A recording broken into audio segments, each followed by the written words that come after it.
할렐루야. 2023-2024 송구 영신예배에 참여하러 나오신 울산시민교회 모든 성도님들 예수님의 이름으로 환영하고 축복합니다. 이 시간에는 우리 옆에 계신 분과 함께 이렇게 먼저 인사합시다. 모든 것이 주님의 은혜였습니다. 인사합시다. 모든 것이 주님의 은혜였습니다. 모든 것이 주님의 은혜였습니다. 네. 은혜에 기대어 살아온 우리 인생 앞으로도 변함없이 동일하게 은혜에 기대어 살아가기를 소망합니다. 이 시간에는 2023년 우리 교회에 있었던 중요한 또 행사들을 영상으로 또 만들어 보았습니다.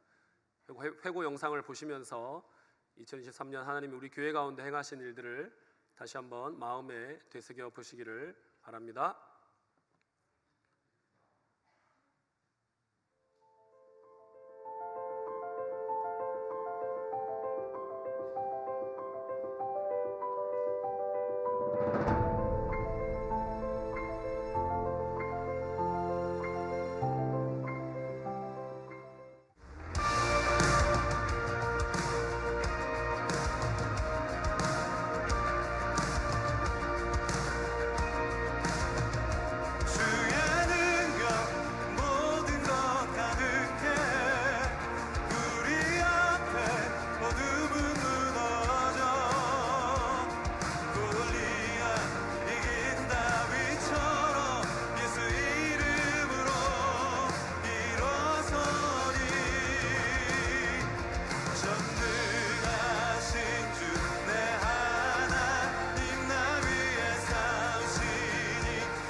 세상 모든 영광은 사라져 죽음을 이기신 예수님 예수 이름으로 선포하리.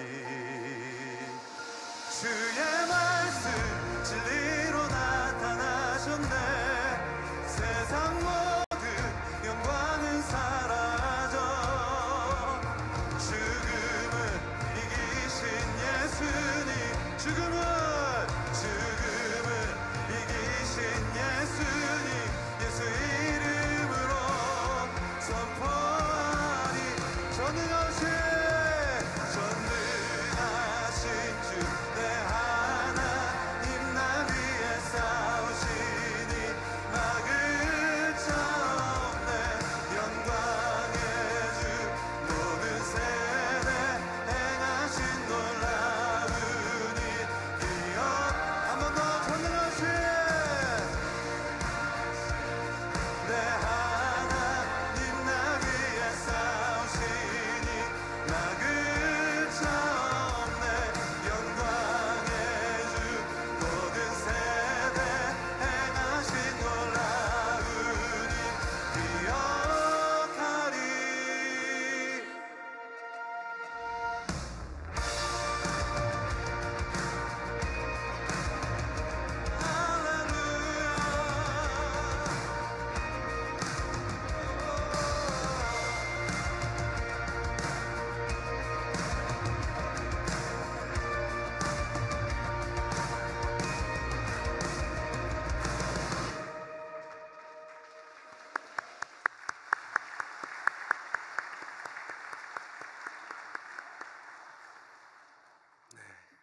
다 기억이 나십니까? 2023년에 참 우리에게 많은 일들이 있었고 또 개인적으로 교회적으로도 많은 일들이 있었는데 그 가운데 하나님의 인도하심이 있었다고 생각합니다. 먼저 광고를 몇 가지 드리도록 하겠습니다. 한번 순서지를 참조해 주시고요. 첫 번째로 승부 영신 예배에 참석하신 모든 성도님들에게 하나님께서 허락하시는 새해의 기쁨과 감격이 넘치시기를 바랍니다. 뒷면에 새해 소망을 담은 기도문을 작성을 하는 시간이 있습니다. 이걸 작성해가지고요 성경책에 보관해서 1년 동안 함께 우리 스스로 또 기도하시면 되겠습니다. 그리고 1년 지나고 나서 그 기도의 제목이 또 하나님이 어떻게 응답해 주셨는지 한번 확인해 보면 좋겠습니다. 오늘 잠시 후에 2022, 2023 송구 영신 예배 때 또 기록한 기도의 제목들 성경책에 다 끼워 놓으셨죠? 아니면 어디 뭐 고물상에 파셨습니까? 성경책에 끼워 놓으라고 제가 말씀드렸는데 순종하신 분들은 오늘 또 아주 특별한 유익이 있을 줄로 믿습니다. 자, 모든 순서를 마친 후에는요 오늘 단체 사진 촬영을 이 자리에서 그대로 할 겁니다. 그래서 송구 영신 예배 다 끝나고 나면 빨리 나가지 마시고 잠시만 기다려 주시면 함께 좀 사진 촬영을 하도록 하겠습니다. 축도가 끝나도 남아주시기 바랍니다. 네 번째는 2024년 표어와 말씀 그리고 목회의 비전이 담겨진 책갈피를 하나씩 꼭 가져가시기 바랍니다. 작년에 받으신 것과 마찬가지로 올해에도 새해 표어를 기억하시면서 함께 말씀과 기도로 새로워지는 교회, 이 표어대로 우리가 또 개인이, 우리 가정이, 목장이, 교회가 그렇게 될 수 있도록 힘써 주시길 바랍니다. 마지막 다섯 번째로 1월 1일 내일 새벽 기도회는 하루 공식적으로 쉬도록 하겠습니다. 다 함께 찬송가 552장 하나님을 찬양하며 부르겠습니다.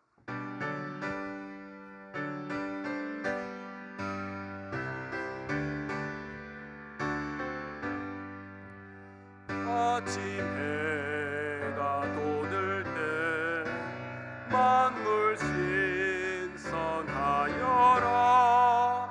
나도 세상 지날 때에 햇빛 되게 하소서. 주여 나를 도우사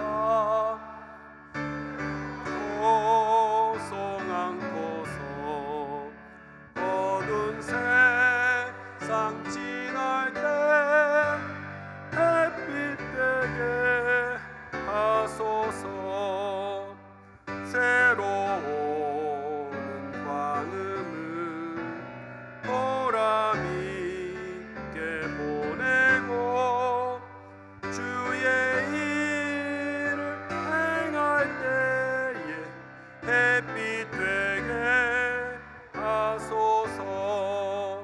주여 나를 도우사 세월 호송 않고서 어두운 세상 지낼 때 햇빛 되게 하소서. 한 번 화면하노니 빠른 광음 지날 때 귀한 시간 바쳐서 햇빛 되게 하소서. 주여 나를 도우사 세월 호송 않고서 어두운 세상 지날 때 햇빛 되게 하소서. 밤낮 주를 위하여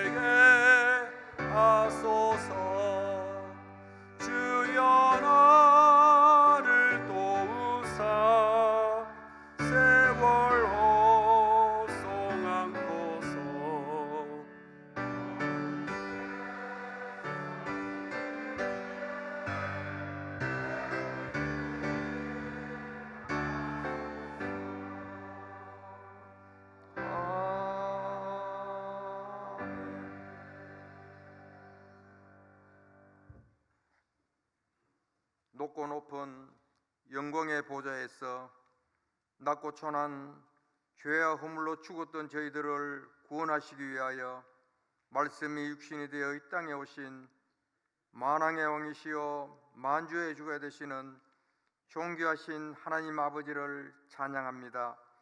힘들고 어려웠던 2023년 한 해를 결산하며 새해를 준비하는 마음으로 이 시간 사랑하는 주의 백성들이 주님 전에 나와 송구 영신 예배를 드릴 수 있도록 믿음과 건강 주심을 감사드립니다.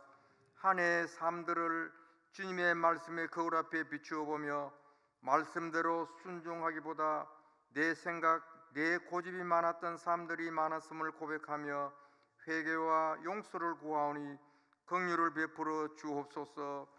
새해에는 부끄럽지 않는 삶을 살게 하시고 어느 곳에서 무슨 일을 하든지 하나님의 영광을 위하여 살아가는 시민 성도 되게 하여 주옵소서.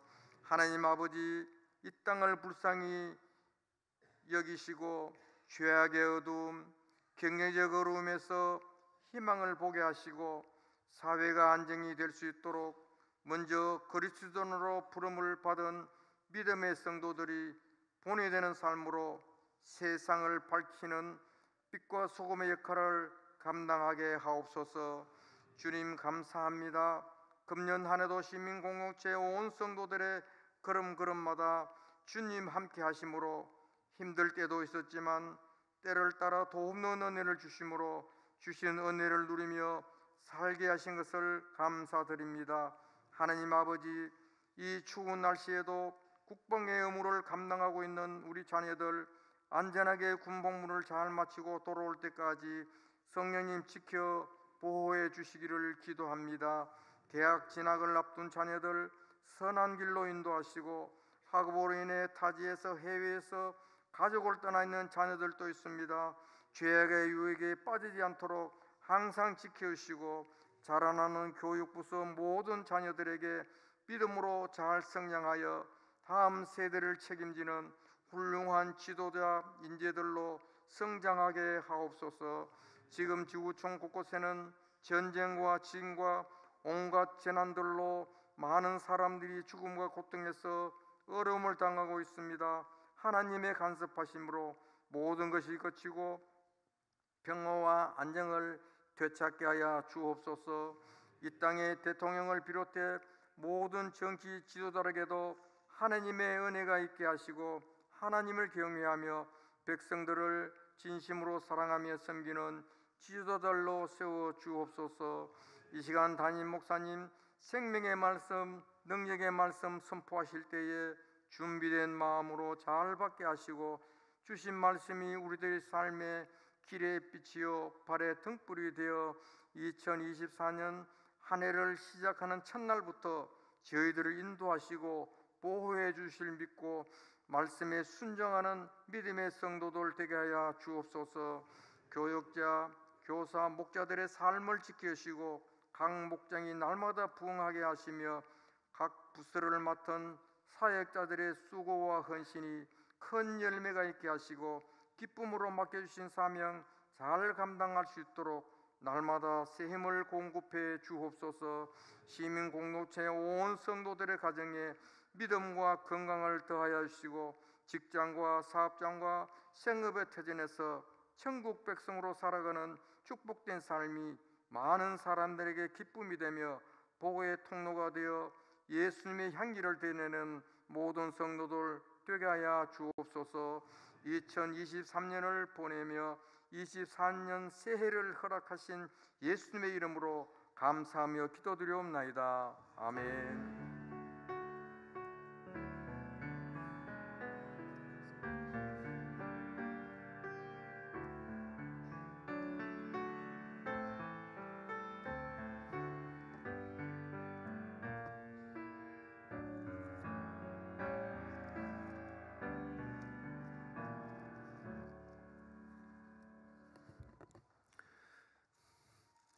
하나님 말씀 봉독하겠습니다. 출애굽기 3장 1절부터 12절까지의 말씀입니다. 한 절씩 교독하시고 마지막 절은 함께 읽습니다. 모세가 그의 장인 미디안 제사장 이드로의 양떼를 치더니 그 떼를 광야 서쪽으로 인도하여 하나님의 산 호렙에 이르매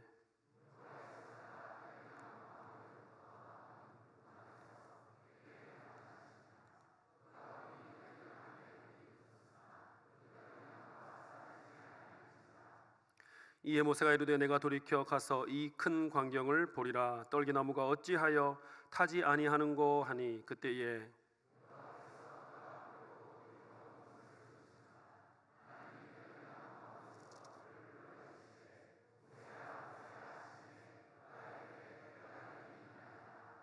하나님이 이르시되 이리로 가까이 오지 말라. 내가 선 곳은 거룩한 땅이니 내 발에서 신을 벗으라.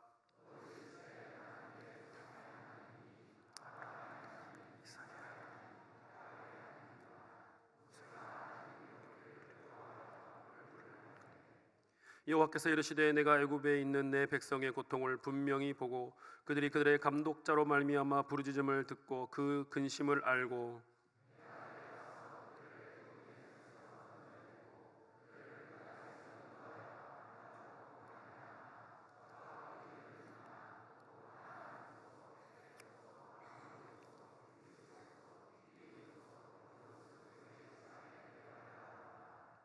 이제 가라. 이스라엘 자손의 부르짖음이 내게 달하고 애굽 사람이 그들을 괴롭히는 학대도 내가 보았으니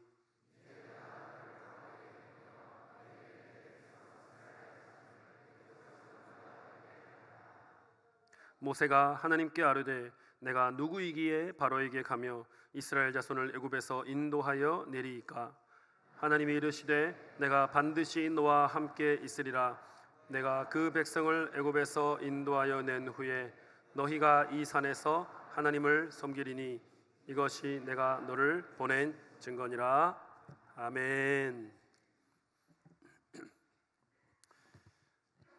오늘 성구영신 예배를 위해서 어떤 말씀을 증거해야 될까 고민하다가 출애굽기 3장 말씀을 선택하였습니다. 떨기나무 안에 계신 하나님이란 제목으로 여러분과 하나님의 말씀을 나누도록 하겠습니다. 모세는 애굽을 떠나 멀리 도망을 쳤습니다. 애굽 사람을 죽이고 그가 도망을 쳤는데요, 바로의 칼날이 무서워서 미디안 땅으로 도망을 쳤습니다. 거기에 머물면서 미디안의 제사장 이드로라고 하는 사람의 딸 십보라라고 하는 사람과 결혼을 하였습니다. 그리고 자식 둘을 낳아서 살고 있었습니다. 모세는 이제 왕궁의 화려함과는 아무 관계가 없는 사람이 되어 있었습니다. 왕궁의 큰 권력과도 아무런 상관이 없는 사람이 되어 있었습니다. 모세는 자기 민족을 위해 큰 일을 하겠다는 젊을 때의 그 패기와도 이제는 아무 상관이 없는 사람이 되었습니다. 누가 봐도 모세는 이제 그냥 그저 그런 사람이었습니다. 양떼를 치는 그냥 평범한 목자로 살고 있는 사람이었습니다. 그런 모세에게 하나님이 어느 날 찾아오셨습니다. 양떼를 치던 모세를 호렙산에서, 신의 산이라고도 하죠, 그 산에서 만나 주셨습니다. 하나님이 어떤 모습으로 나타나셨습니까? 떨기나무 속에 타오르는 불꽃의 모습으로 나타나셨습니다. 그렇게 모세를 만나 주셨습니다. 2절 하반절 말씀을 보니까요, 그가 보니 떨기나무에 불이 붙었으나 그 떨기나무가 사라지지 아니하는지라, 그렇게 말했습니다. 여러분, 나무에 불이 붙어 있다면 시간이 지나면 어떻게 됩니까? 나무가 타버리지 않습니까? 재가 되어버리는 것이 정상적입니다. 하지만 이 불이 나무를 재로 만들지 않고 계속해서 타올랐다는 것이죠. 참으로 놀랍고 신기한 초자연적인 현상이었던 것입니다. 그래서 모세도 그 광경을 보고 야, 참 신기하다라고 여겼고 더 가까이 다가가서 관찰을 하려고 했던 것입니다. 그러니 떨기나무 가운데서 음성이 들려온 것입니다. 뭐라고 음성이 들렸습니까? 모세야, 모세야 하고 하나님이 그를 부르셨던 것입니다. 하나님이 왜 떨기나무 안에 있는 불꽃으로 나타나셨을까요? 떨기나무는요, 그 광야에서 흔히 찾을 수 있는 관목이었습니다. 아주 키가 작은 나무를 말합니다. 그 흔한 키 작은 나무 속에까지 꺼지지 않는 불로 하나님이 나타나셨습니다. 무엇을 의미하는 것입니까? 그것은 보잘것이 없는 존재 안에 거하시는 하나님, 그런 하나님을 상징적으로 보여주는 현상이었죠. 보잘것없는 존재, 무엇을 가리키겠습니까? 1차적으로는 이스라엘을 가리키는 것이죠. 지금 이집트의 노예가 되어서 살고 있는 아무 힘이 없는 보잘것없는 이스라엘 백성, 그 이스라엘 백성 안에 하나님께서 친히 임재하시겠다는 그 약속을 보여주는 사건이었던 것이죠. 이스라엘은 광야의 관목과 같이 보잘것없는 민족이 되었습니다. 변변한 자기 영토도 없는 민족입니다. 애굽 나라의 지배 아래 노예살이를 하는 민족입니다. 하지만 그런 보잘것없는 백성 가운데 하나님이 임재하시겠다고 말씀하시는 겁니다. 그들과 함께 하겠다고 약속하고 계신 겁니다. 여호와 하나님은 신실하셔서 아브라함과 이삭과 야곱뿐만 아니라 그들의 후손과도 항상 함께 하겠다고 언약을 하셨었습니다. 하나님은 그 언약을 잊지 않으셨고 꼭 지키겠다고 말씀하시는 것입니다. 여호와 하나님은 떨기나무처럼 평범하고 보잘것없는 이스라엘 안에 임재하시는 하나님이십니다. 또한 바로 그 하나님은요, 보잘것이 없는 저 그리고 여러분 같은 사람 안에도 임재하시는 하나님이십니다. 저와 여러분이 남보다 더 대단하지 않아도 하나님은 그분의 자비로 보잘것없는 우리를 선택하셨습니다. 그리고 우리 안에 거하기로 결정하셨습니다. 하나님은 떨기나무와 같은 우리 안에 꺼지지 않는 불로 임재하셔서 평범하디 평범한 우리를 놀랍고 신비한 존재로 만드시는 분인 겁니다. 여러분, 바울도 비슷한 개념을 다른 이미지로 설명한 적이 있습니다. 하나님과 우리의 관계를 이렇게 설명한 적이 있습니다. 고린도후서 4장에서 바울은 우리를 보배를 담은 질그릇이다라고 표현했었습니다. 한번 받아갈까요? 보배를 담은 질그릇. 보배는 보석을 말하는 겁니다. 질그릇은요, 깨지기 쉬운 평범한 자기 그릇을 말하는 겁니다. 여러분, 우리는 질그릇처럼 깨어지기 쉽고 평범한 존재입니다. 그러나 보석과 같은 하나님이 우리 안에 임재하시면 우리는 보배를 품은 고귀한 그릇이 되는 것입니다. 우리 자신은 평범하고 보잘것이 없어도 우리가 모시고 있는 분이, 우리가 품고 있는 분이, 우리 안에 있는 분이 특별하시기 때문에, 그분이 특별하시기 때문에 그분을 모시고 사는 우리까지도 특별해지는 것입니다. 우리는 평범하고 보잘것이 없어도 하나님이 우리 안에 계시면 특별한 존재가 된다는 것을, 우리는 약하고 무능해도 하나님이 우리 안에 계시면 우리는 강하고 능력 있는 존재가 된다는 것을 믿으시길 바랍니다. 하나님이 떨기나무 속에 불로 나타나셔서 모세를 부르신 이유는요, 특별한 사명을 주시기 위함이었습니다. 10절 말씀을 봅시다. 다 같이 읽을까요? 이제 내가 너를 바로에게 보내어 너에게 내 백성 이스라엘 자손을 애굽에서 인도하여 내게 하리라. 하나님의 계획을 모세에게 말씀해 주십니다. 이스라엘 백성을 애굽에서 건져내려고 한다 계획을 알려주십니다. 이스라엘의 출애굽 계획입니다. 여러분, 사실 이것은 불가능해 보이는 사명 아닙니까? 애굽이 어떤 나라였습니까? 당대 세계 최고의 강대국 아닙니까?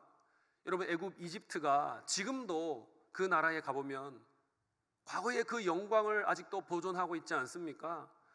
그 엄청난 피라미드, 사람이 그렇게 거대한 건축물을 짓는다는 것이 지금도 상상이 잘 안 되지 않습니까? 그런 대단한 나라가 이집트였습니다.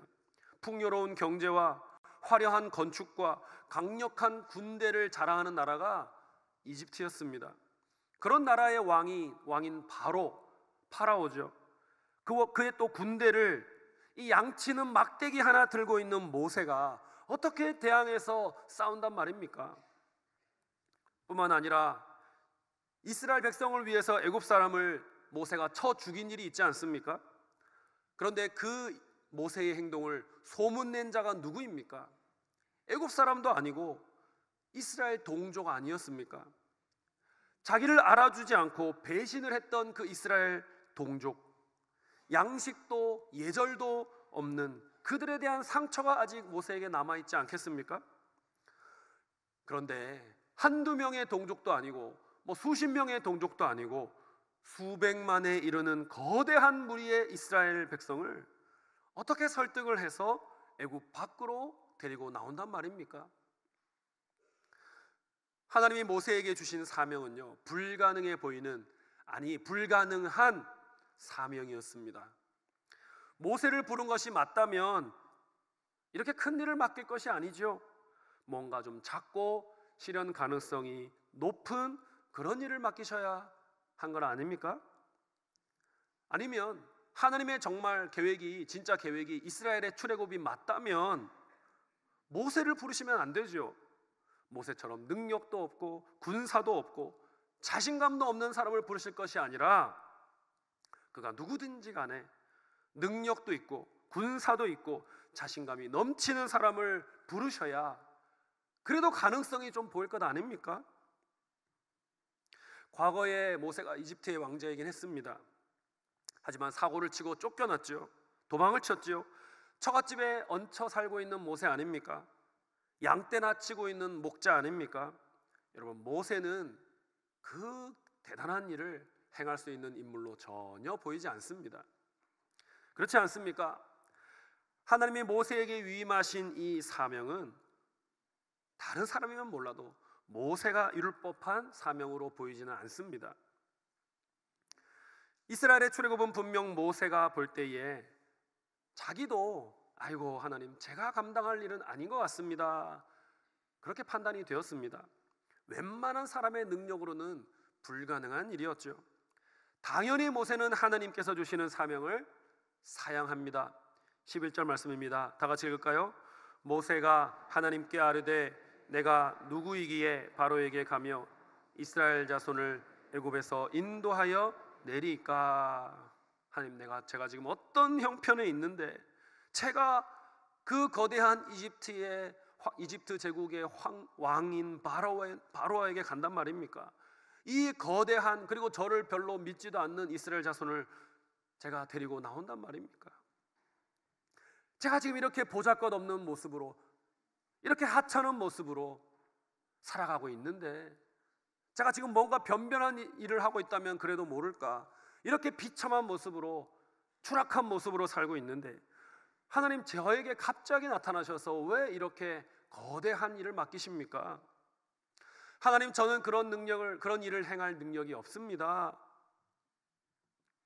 모세는 당연히 하나님께서 주신 그 사명을 사양하고 있습니다. 하지만 하나님은 능력이 부족해서 그 일을 감당할 수 없다고 말하는 모세에게 이렇게 말씀을 하시는 거죠. 12절 말씀입니다. 다 같이 시작. 하나님이 이르시되 내가 반드시 너와 함께 있으리라. 내가 그 백성을 애굽에서 인도하여 낸 후에 내가 이 산에서 하나님을 섬기리니 이것이 내가 너를 보낸 증거니라. 여러분, 하나님이 이스라엘을 구원하신 목적이 뭐라고 말합니까? 예배를 위함이다 라고 말하고 있습니다. 애굽의 속박에 짓눌려서 제대로 여호와 하나님을 예배하지 못하고 있는 그 이스라엘을 하나님이 불쌍히 여기신 거죠. 하나님과 교제를 잘 못하고 있으니까 마음이 아프셨던 거죠. 그래서 이스라엘을 해방시켜주기 원한 것입니다. 여호와를 제대로 알고 섬기고 사랑할 수 있도록 해주려고 하신 겁니다. 하나님의 사랑을 알지도 못한 채 하루하루 고통 속에서 살아가고 있던 이스라엘 백성이 하나님을 예배하면서 하나님과 교제하고 하나님이 베풀어 주시는 행복을 누리게 하는 것, 그것이 바로 하나님이 이스라엘을 이집트에서 해방시켜 주려고 하는 목적이었던 것입니다. 이집트라고 하는 악한 주인에게 사로잡혀서 노예 생활을 하고 있는 이스라엘을 해방시켜 주기 원했던 거죠. 그들의 참부모가 되시는 하나님의 돌봄과 보호와 인도 속에 살게 하려는 하나님의 긍휼한 마음이 이스라엘의 출애굽을 계획하게 하신 것입니다. 하지만 모세가 아무리 생각해봐도 그 일을 감당할 자가 누구인지는 몰라도 저는 아닙니다 라고 말하게 만들었던 거죠.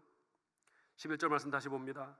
모세가 하나님께 아뢰되 내가 누구이기에 바로에게 가며 이스라엘 자손을 애굽에서 인도하여 내리까.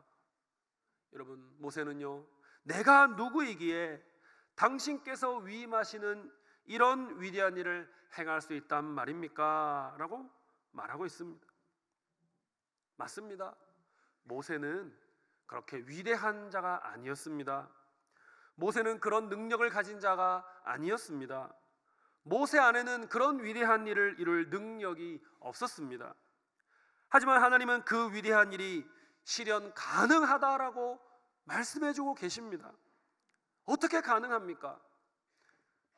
12절 상반절에서 이렇게 말씀하십니다. 다 같이요.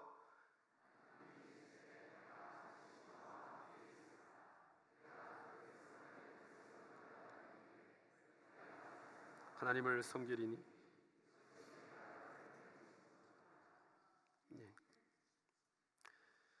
12절 상반절 내용에 이것을 주목하십시오.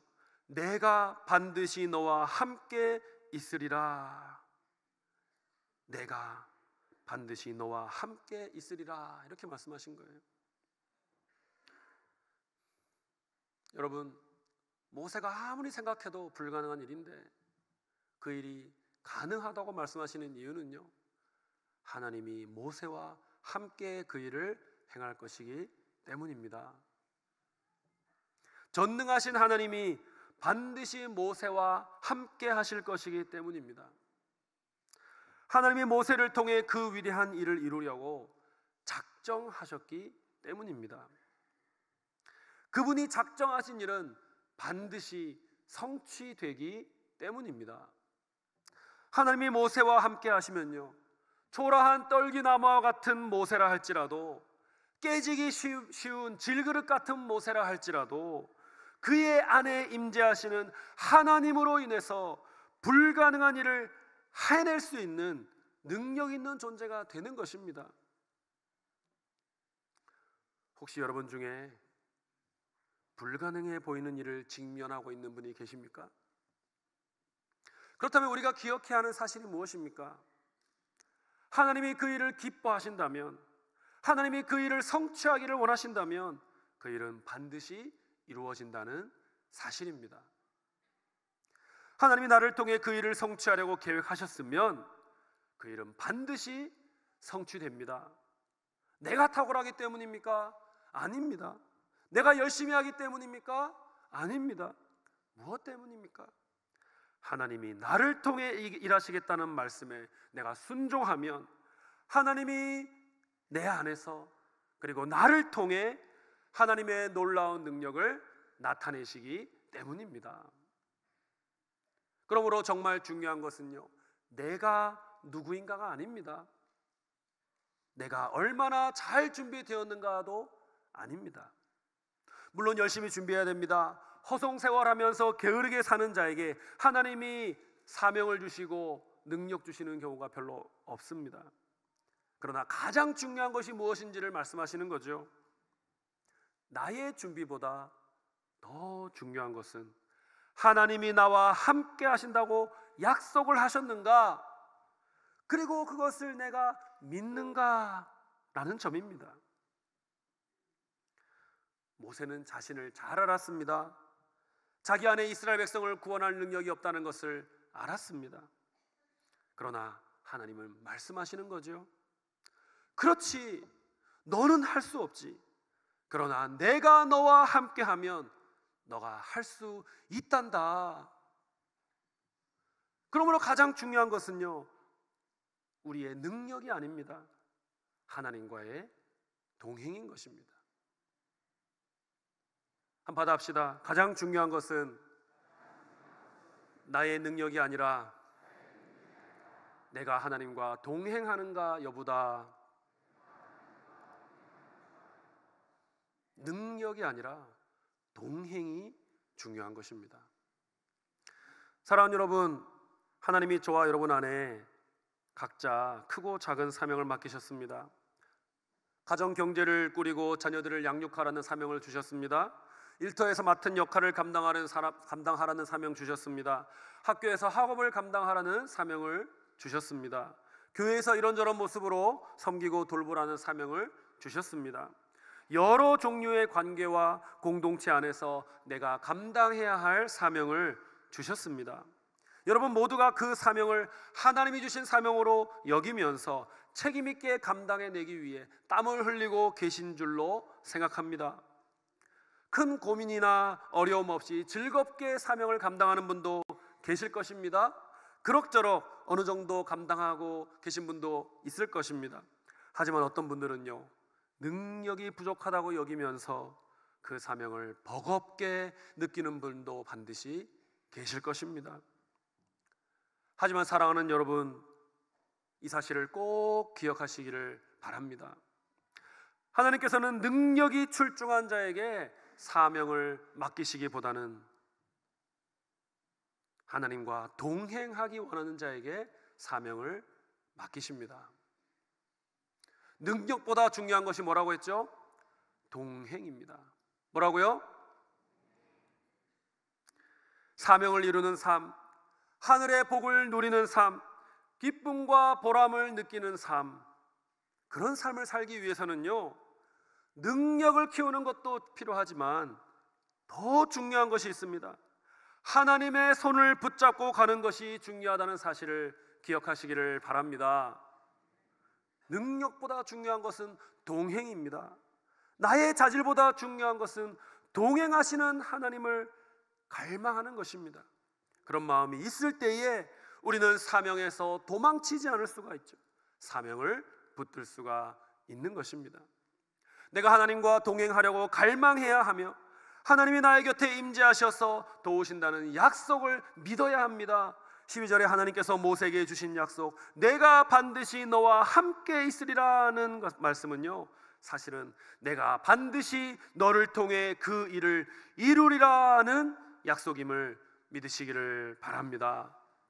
내가 참으로 하나님과 손잡고 가고 있다면 그 일은 반드시 하나님께서 기뻐하시는 때에 하나님의 기쁘신 방법으로 이루심을 믿으시기를 바랍니다.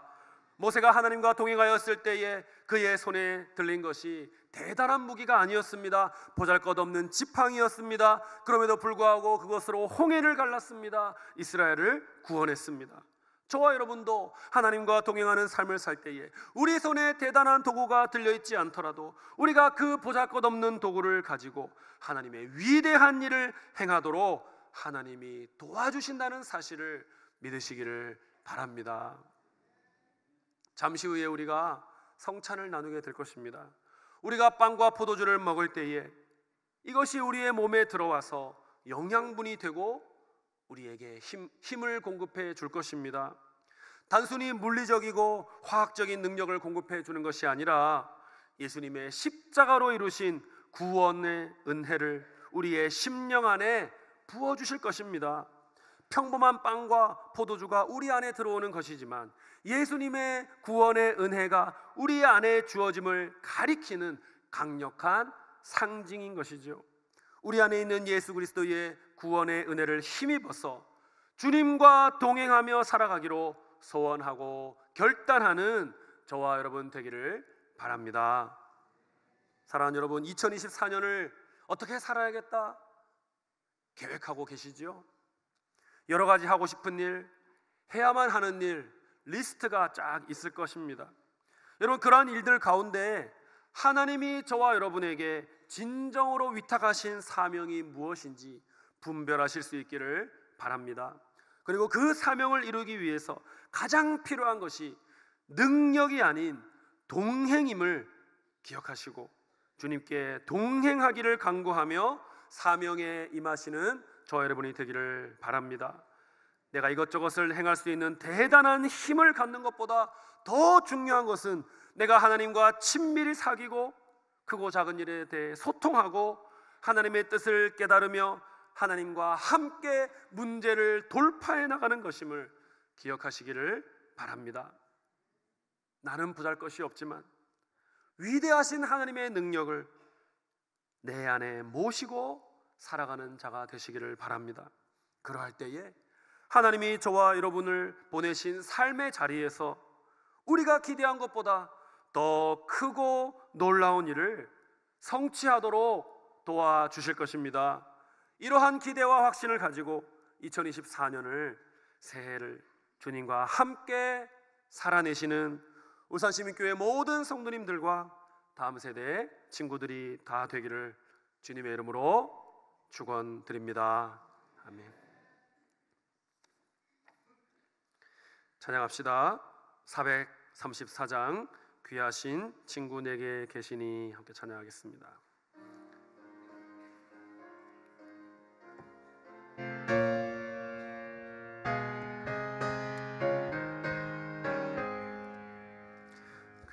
귀하신 친구 내게 계시니 나 주 안에 늘 기쁘다. 그 피가 내 죄 씻으셨으니 나 주 안에 늘 기쁘다. 나 주 안에 늘 기쁘다. 나 주 안에 늘 기쁘다. 주 나와 늘 동행하시니 나 주 안에 늘 기쁘다. 주 내 집 대신 지시었으니 나 주 안에 늘 기쁘다. 그 생명 버려 나를 구하니 나 주 안에 늘 기쁘다. 나 주 안에 늘 기쁘다. 나 주 안에 늘 기쁘다. 주 나와 늘 동행하시니 나 주 안에 늘 기쁘다. 주 은총 매일 내게 더하니 나 주 안에 늘 기쁘다. 그 악한 죄악에서 지키니 나 주 안에 늘 기쁘다. 나 주 안에 늘 기쁘다.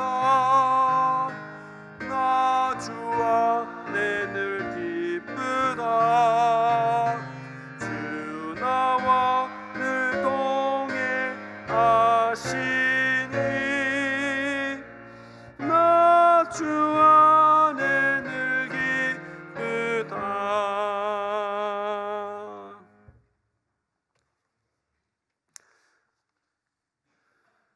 이 시간 성찬식을 거행하도록 하겠습니다. 울산시민교회 성도님들 가운데 세례를 받으셨거나 입교를 하신 교인께서는 성찬식에 참여하실 수가 있습니다. 아직 입교나 세례를 받지 못하신 분은 차후에 그 과정을 지나실 때를 기다려 주시기를 바랍니다. 세례교인 입교 교인 가운데 이 용지를 받지 못하신 분은 손을 들어서 혹은 뒤쪽으로 나가서 이 용지를 받아주시기를 바라고요. 이 용지를 앞에 선반에 올려놓으시고 성찬을 준비하시면 되겠습니다. 저는 이 시간 예수 그리스도를 나의 구주, 나의 하나님으로 고백하고 세례를 받아 하나님의 자녀가 된 모든 성도님들을 주님의 은혜의 식탁으로 초대합니다. 다 같이 찬송가 214장 1절 2절을 함께 부르겠습니다.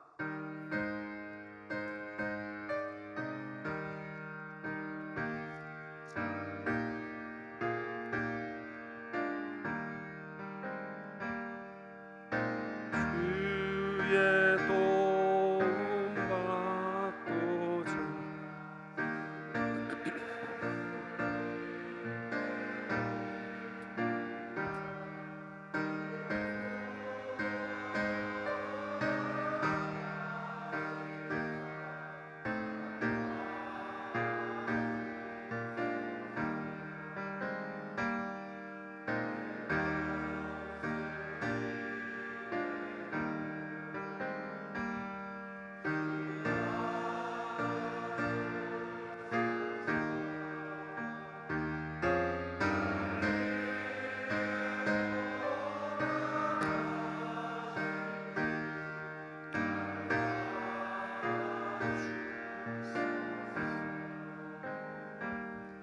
큰 죄에 빠져 영주를 날 위해 피 흘렸으니 주 형상대로 빚으사 날 받아주소서. 내 모습 이대로 주 받아주소서.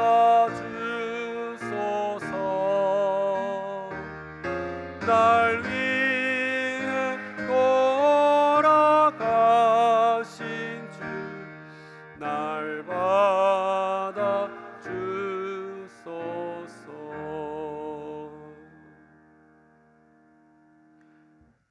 내가 너희에게 전한 것은 주께 받은 것이니 곧 주 예수께서 잡히시던 밤에 떡을 가지사 축사하시고 떼어 이르시되 이것은 너희를 위하는 내 몸이니 이것을 행하여 나를 기념하라 하시고 식후에 또한 그와 같이 잔을 가지시고 이르시되 이 잔은 내 피로 세운 새 언약이니 이것을 행하여 마실 때마다 나를 기념하라 하셨으니 너희가 이 떡을 먹으며 이 잔을 마실 때마다 주의 죽으심을 그가 오실 때까지 전하는 것이니라.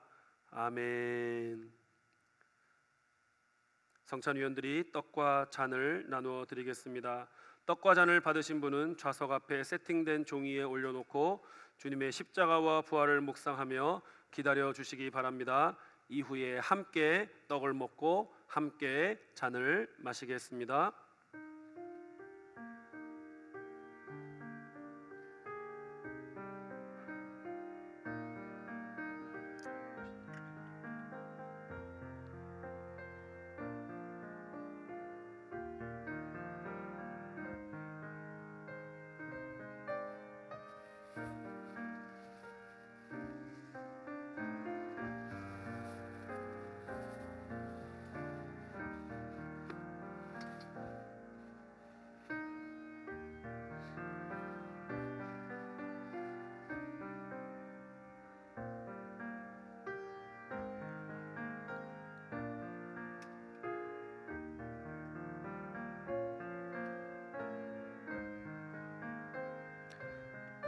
내가 그리스도와 함께 십자가에 못 박혔나니 그런즉 이제는 내가 사는 것이 아니요 오직 내 안에 그리스도께서 사시는 것이라.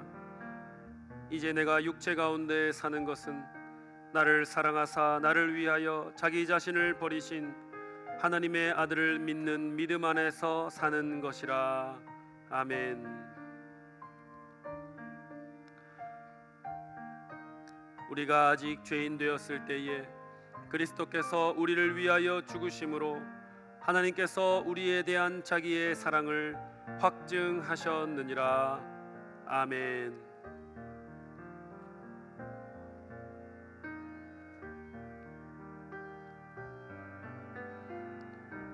자기 아들을 아끼지 아니하시고 우리 모든 사람을 위하여 내주시니가 어찌 그 아들과 함께 모든 것을 우리에게 주시지 아니하겠느냐. 아멘.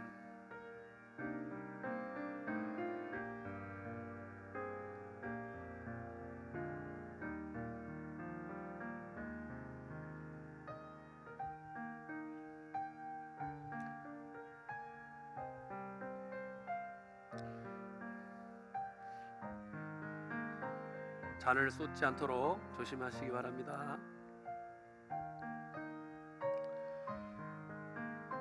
인자가 온 것은 섬김을 받으려 함이 아니라 도리어 섬기려 하고 자기 목숨을 많은 사람의 대속물로 주려 함이니라. 아멘.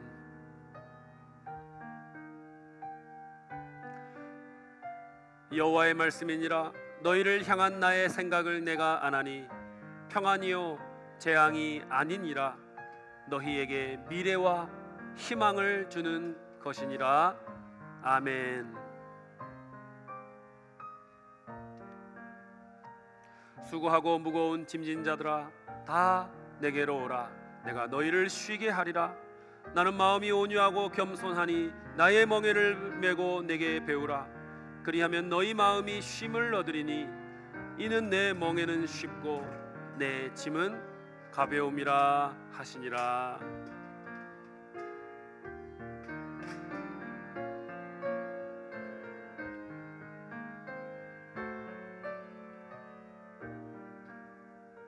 이와 같이 성령도 우리의 연약함을 도우시나니 우리는 마땅히 기도할 바를 알지 못하나 오직 성령이 말할 수 없는 탄식으로 우리를 위하여 친히 간구하시느니라. 마음을 살피시는 이가 성령의 생각을 아시나니 이는 성령이 하나님의 뜻대로 성도를 위하여 간구하심이니라. 우리가 알거니와 하나님을 사랑하는 자 곧 그의 뜻대로 부르심을 입은 자들에게는 모든 것이 합력하여 선을 이루느니라. 아멘.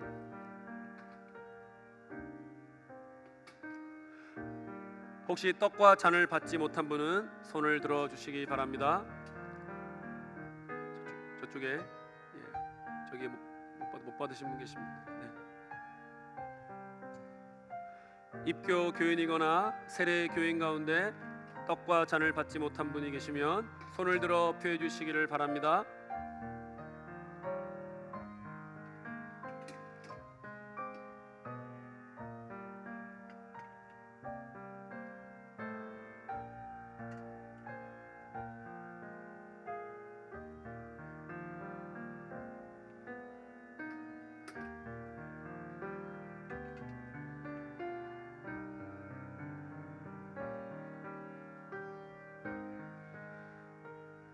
입교 교인이거나 세례 교인 가운데 떡과 잔을 받지 못한 분이 계시면 손을 들어서 표해 주시기를 바랍니다.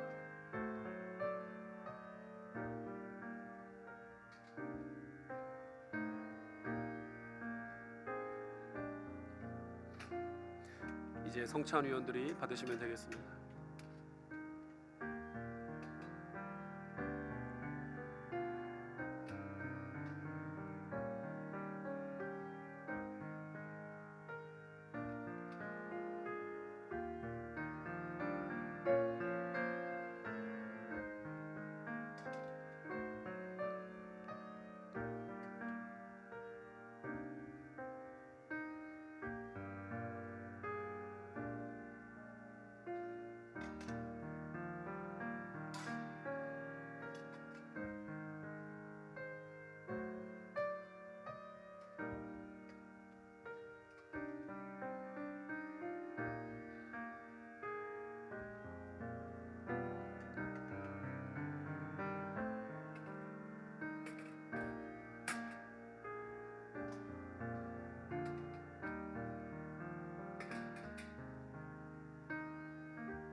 거룩한 제정과 명령, 그리고 복되신 우리 구주 예수 그리스도께서 행하신 모범에 따라 나는 이 떡을 가져 감사 기도하고 떼어 여러분에게 나누어 주고자 합니다. 주님이 우리를 위해 이렇게 살이 찢기셨습니다. 이 떡을 받아서 먹을 때에 이 떡이 떼어진 것처럼 예수님께서 자기의 몸을 우리에게 떼어 주심으로 예수님이 나를 위해 죄 사함과 영생과 구원과 화평과 천국을 주셨음을 확신하시기 바랍니다. 떡을 먹겠습니다.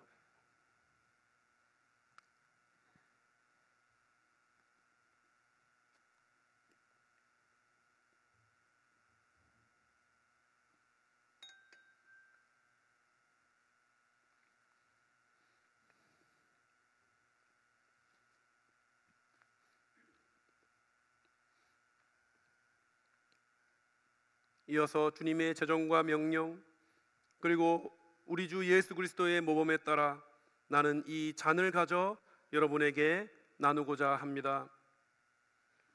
주님이 우리를 위해 이렇게 피를 쏟으셨습니다.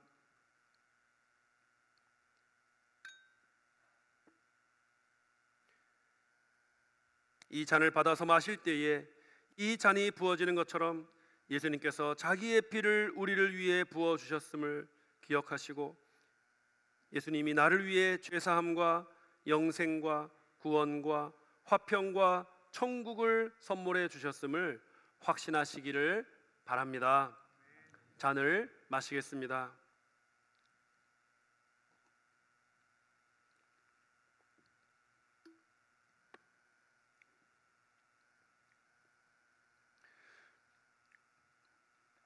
주님의 살과 피, 우리를 향한 구원의 은혜를 묵상하며 1분간 조용히 기도합시다.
제가 기도합니다.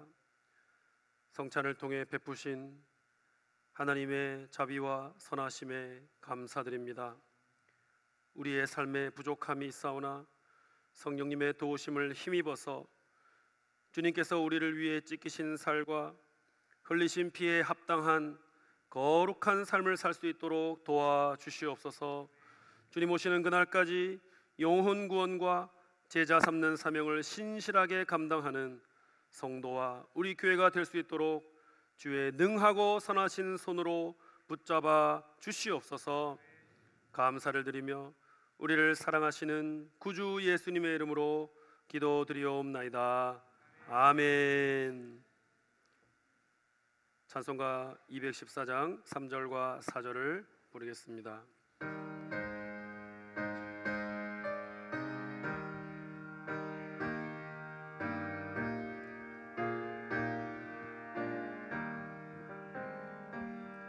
내 힘과 결심력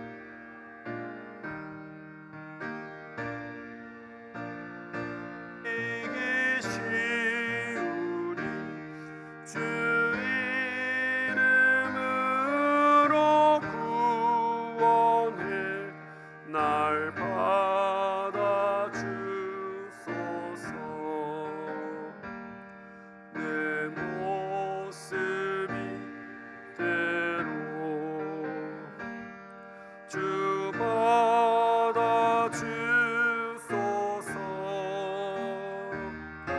날 위해 돌아가신 주 날 받아주소서. 내 주님 서신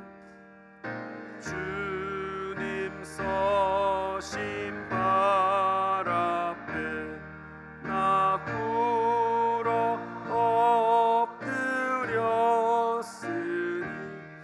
그 끝이 역사 이루게 날 받아주소서.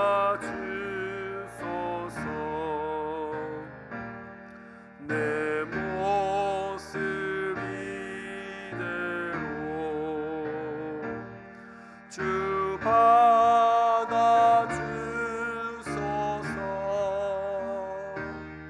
날 위해 돌아가신 주 받아주소서.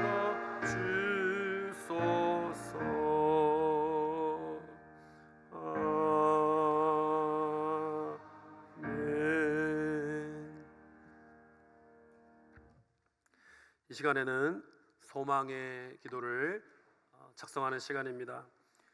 먼저 작년에 작성하신 기도문을 꺼내어 보시고 하나님께서 나의 기도에 어떤 방식으로 어떻게 응답하셨는지를 돌아보시고, 그리고 나서 2024년도에 하나님을 향하여 하나님의 나라와 영광을 위하여 내가 소망하고 간절히 주님께 간구하기를 원하는 기도의 제목을 4가지를 기록해 주시기 바랍니다. 시간을 충분히 드리도록 할 테니까요, 지금부터 작년 기도문을 꺼내 보시고 또 새로운 기도문을 작성하는 시간을 갖도록 하겠습니다. 저도 지금 작성할 거니까요, 충분히 시간을 드릴 테니까 하나하나 생각하면서 기도하는 마음으로 작성하시고 성경책 안에 또 보관을 하시면 되겠습니다.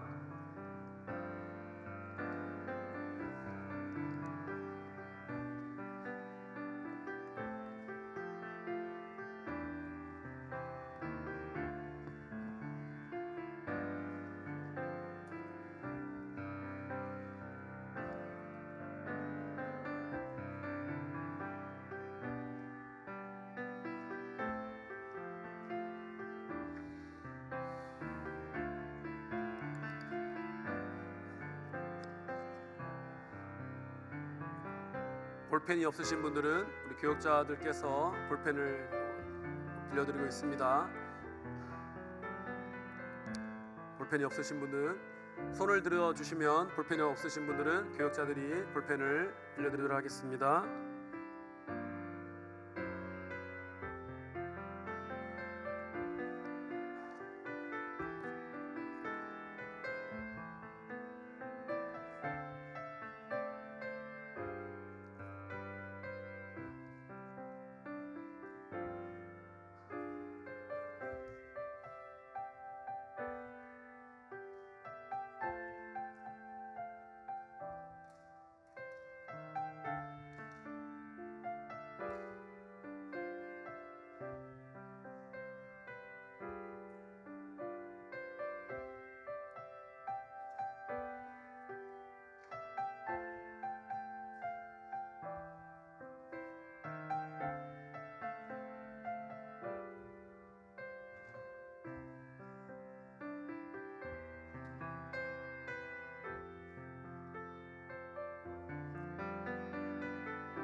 기도 제목을 좀 더 구체적으로 적으시면 좀 더 구체적으로 또 응답될 수 있고 또 하나님의 역사를 좀 더 분명하게 볼 수가 있을 것 같습니다.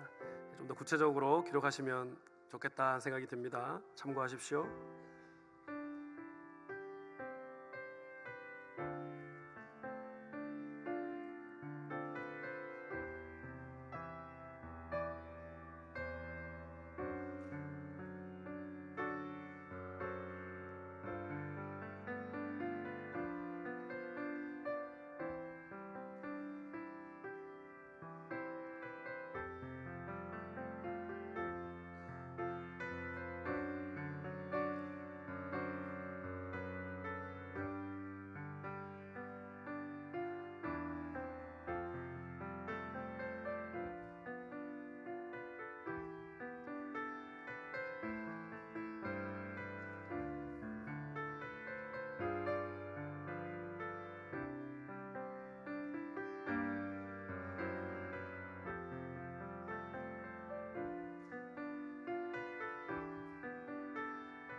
기록을 하셨으면 그 기도 제목을 가지고 잠시 개인적으로 기도하시고 제가 우리 모두를 위해서 기도를 하겠습니다. 우리 잠시 한 30초 정도 내가 기록한 기도 제목을 가지고 함께 하나님 앞에 기도하며 나아가도록 하겠습니다.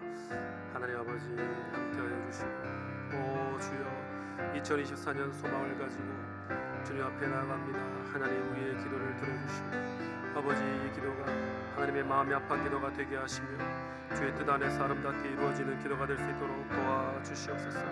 아버지여 주님의 나라와 주의 의를 구하며 나아갈 때에 하나님 우리와 함께하여 주시고 아버지 하나님 주님께서 기뻐하시는 모습으로 우리 교회를 잘 세워나갈 수 있게 하시고 우리 가정을 잘 세워나갈 수 있게 도와주시고 하나님 나의 뜻대로 아버지 우리 자녀들과 아버지 우리 배우자들이 되지 않겠지만 그러나 하나님께서 역사하신다면 하나님 그들의 마음을 움직이셔서 주님이 기뻐하시는 아름다운 삶으로 바꾸어 주실 것을 믿습니다. 아버지 하나님 은혜를 더하여 주시고 아버지 하나님 주님의 능하신 팔을 펴시사 우리를 도와주옵소서. 아버지의 크고 놀라운 역사로 우리와 함께하여 주시기를 간절히 소원하오니 주여 우리를 붙잡아 주시고 2024년 주님과 동행함으로 아름다운 열매들을 보게 하여 주옵소서. 아버지 참으로 우리가 주님의 놀라운 손을 보고 기뻐하며 감사하며 찬양을 올려드리는 귀한 한 해가 될 수 있도록 도와주시옵소서. 주님 도와주시옵소서. 제가 기도합니다. 하나님 아버지 2023년 우리가 기록했던 소망의 기도를 되짚어 보았습니다. 글자 그대로 이루어 주신 기도 제목도 있습니다. 더 크게 이루어 주신 기도 제목도 있습니다. 다른 길로 인도하신 기도 제목도 있습니다. 아직 때를 기다리라 하신 기도 제목도 있습니다. 모든 것이 우리를 사랑하시는 아버지의 신실한 응답임을 믿습니다. 2024년 우리의 소망을 담아 다시 한번 기도의 제목을 올려드립니다. 나의 생각보다 더 뛰어난 생각을 가지셨고 나의 지혜보다 더 뛰어난 지혜를 가지셨고 내가 나를 사랑하는 것보다 나를 더 사랑하시는 아버지 하나님께 기도를 올려드리오니 내가 기록한 기도의 제목을 뛰어넘어 하나님 아버지의 생각과 지혜로 나의 삶에 유익한 길로 인도하여 주실 줄을 믿습니다. 2024년 주님의 은혜로 가득 찬 한 해가 되게 하여 주시고 나의 연약함과 부족함으로 인해 오히려 하나님의 능력이 더욱 나타나는 복된 한 해가 되도록 도와주시옵소서. 내가 만나는 영혼들을 주님께로 이끌게 하시고 내가 보냄받은 일터와 가정에서 하나님 나라를 세우게 하시고 내 모든 생각과 행동을 통해 주님께 영광을 돌려드리는 2024년 복된 한 해가 되게 하여 주시옵소서.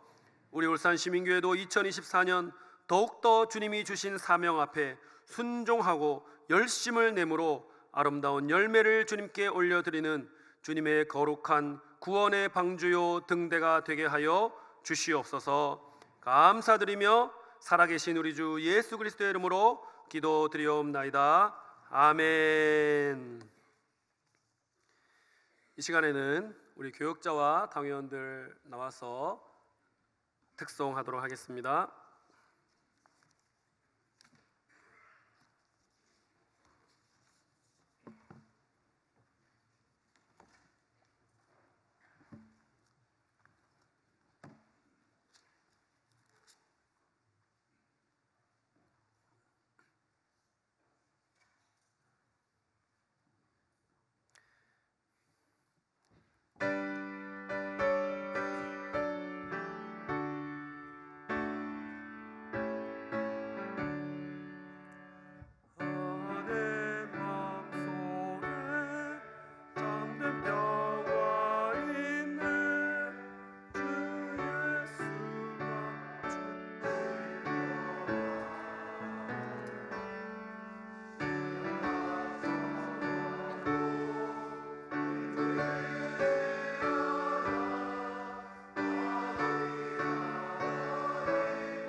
온 성도들이 다 같이 함께 3절을 부르도록 하겠습니다.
위로하시네.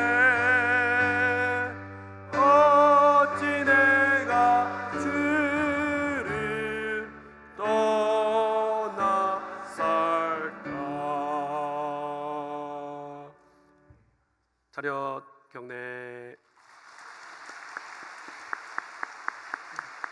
자리에 들어가십시오.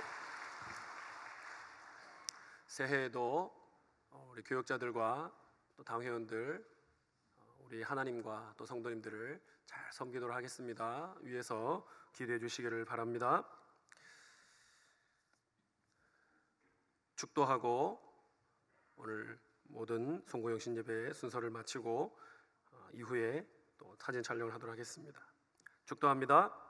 주 예수 그리스도의 은혜와 하나님 우리 아버지의 사랑과 성령 하나님의 감화하심과 충만케 하심이 내 능력을 추구하기보다 하나님과의 동행을 추구하고 사모함으로 2024년도를 주님과 발맞추어 살아가며 영혼 구원과 하나님 나라 건설 위에 귀하게 쓰임받기를 소원하며 다짐하는 주님의 모든 백성들 위해, 우리 울산 시민교회 위에, 한국교회와 전 세계 주님을 섬기는 모든 믿음의 형제 자매들 위해, 고난과 핍박을 받는 북한과 공산권과 이슬람 국가의 형제 자매들 위해 지금부터 영원토록 함께 있을지어다. 아멘.